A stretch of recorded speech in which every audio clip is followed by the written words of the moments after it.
ระบรมราชินีแห่งราชอาณาจักรไทยได้เสด็จมาเยี่ยมยามราชกิจอยู่สาธารณรัฐประชาธิปไตยประชาชนลาวในระหว่างวันที่ 16-18 มีนาคม 2026 เพื่อสืบต่อสืบขยายสายพัวพันมิตรภาพและการร่วมมือที่มีมือเสื้ออันดีงามผ่านบ้านไกลเงินเพียงที่ดีและการเป็นผู้ร่วมยุทธศาสตร์เพื่อการเจริญเติบโตและการพัฒนาแบบยืนยงระหว่างประชาชนลาวและไทยให้นับมือนับแต่งดอกของผลยิ่งขึ้นในตอนเช้าของวันที่ 17 มีนาคม 2026 ที่พิธีต้อนรับอย่างเป็นทางการเป็นเกียรติให้แก่พระบาทสมเด็จพระวชิรเกล้าเจ้าอยู่หัวและสมเด็จพระนางเจ้าพระบรมราชินีแห่งราชอาณาจักรไทยพร้อมด้วยคณะได้จัดขึ้นอย่างอบอุ่นและสมเกียรติที่ทำเนียบประธานประเทศหลังจากนั้นคณะประธานประเทศของหลวงศรีสุรินทร์พร้อมด้วยภรรยาและพระบาทสมเด็จพระวชิรเกล้าเจ้าอยู่หัวแห่งราชอาณาจักรไทยพร้อมด้วยสมเด็จพระนางเจ้าพระบรมราชินีและคณะผู้แทนขั้นสูงของสองประเทศได้ดำเนินการพบปะสองฝ่ายอย่างเป็นทางการ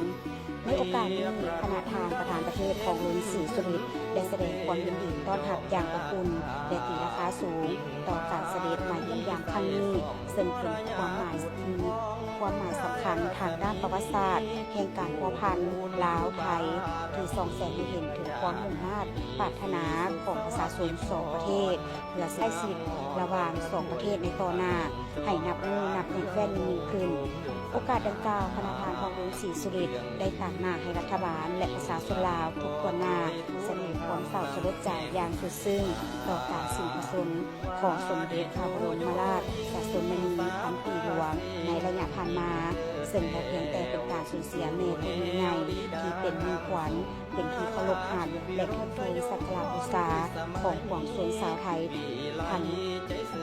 ชาติเท่านั้นแต่ยังเป็นการสูญเสียญาติมิตรที่ใกล้ชิดผู้ที่มีคุณงามความดีอันใหญ่หลวงของประชาชนลาวอีกด้วยนอกจากนั้นคณะ